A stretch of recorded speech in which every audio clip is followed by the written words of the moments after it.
What's going on, guys? Charged up here at the house. Currently looking at the addition to the garage, which is looks like it's almost done, to be honest with you. But then obviously there's still a lot of work to do with the old wall, which is going away. But yeah, that is freaking amazing. They're doing an amazing job so far. Got the second floor out as well. That looks sick. Super happy with the progress so far. So yeah, getting along here, getting along. That's just a quick update from my end, guys, on the garage build. Actually, let's see if I can get in here.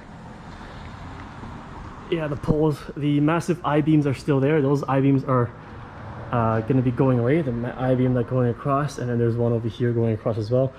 The previous builder who built the garage was a complete moron and ended up putting those in. But yeah, we're going to get rid of those, and it's going to be a little bit better.